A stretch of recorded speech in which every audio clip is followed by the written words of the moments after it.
build. Season 4, Smite. Here we go. It took like a year and a half off of Smite because I spent a lot on Smite gems, and now I am back bringing you some Smite builds. Okay, so let's get right into this. This is jungle practice, so you might not hit as hard as what you see here, but you will do some damage. To be honest, I don't really know what's meta anymore. I'm just kind of building what I see other people building and then going off of that, and then kind of adding my own stuff to it. So anyways, let's get right into it. Of course, your actives, you can either go beads, Aegis, the first one. You can get speed, you can get or sprint, you can get Aegis and beads. You can really do whatever you want. Actives are really up to you. It's whatever you prefer. So then, of course, your starting items really depends what you're playing. Like Conquest, I guess I see everybody building Boombas and Bluestone on Hunters. Necessarily, I don't do that. I just go usually Death's Toll. But you can go Boombas, Death's Toll, or Bluestone, Death's Toll. I mean, I'm sure that's probably fine. I usually just go Death's Toll because the mana and health regen is really great with Hachiman, because he's I don't know, he's more of a basic attack god, so he's usually hitting his autos more than he is using his abilities. So then, of course, depending on how you play, that's really what you do. Like Conquest, build whatever you're comfortable with in the starting items like that. You do what you gotta do. But then I get Ninja Tabi, or you can go with Warrior Tabi. I usually kind of switch it up. It really just depends how I'm feeling. But I've been seeing a lot of people after this most recent patch, people using Warrior or Ninja Tabi. So I guess it really just depends on what hunter you're using. And then, of course, you get your boots. Then you want to get Devourer's Gauntlet, which is your life steal. Stack 70 times. Get those 70 stacks. Do some work.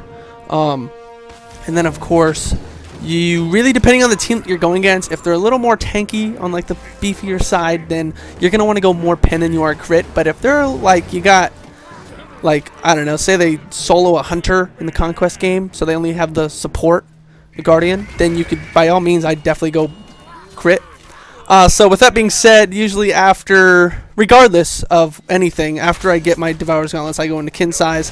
Or you can go into Atlanta's Bow too. I have been using Atlanta's Bow, and I kind of like that. It really goes well with the Wind Demon. So after you get Kin Size or Atlanta's Bow or whatever that is, I usually go Wind Demon, so I just start right into the crit with the Wind Demon, because you get like your movement speed up, and then of course Rage Deathbringer.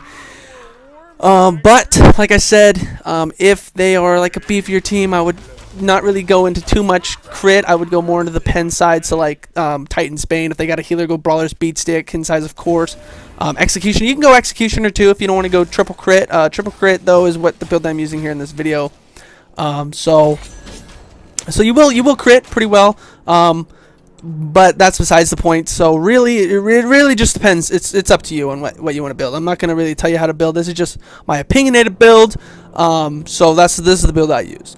Okay, so abilities. I usually go his 2 first, then his 1, then his 3. His 3 is really cool though, because if you can land the dash and the cut, the circular cut, both of them on the god, it'll stun them, and then you could just, do some work. So that's really cool. So you can kind of go his 3 up, build it up 2 a little more, because you get some more damage on that. But I definitely stacked the 2 first, just because it drops down some damage, and then also gives you and your allies some attack speed.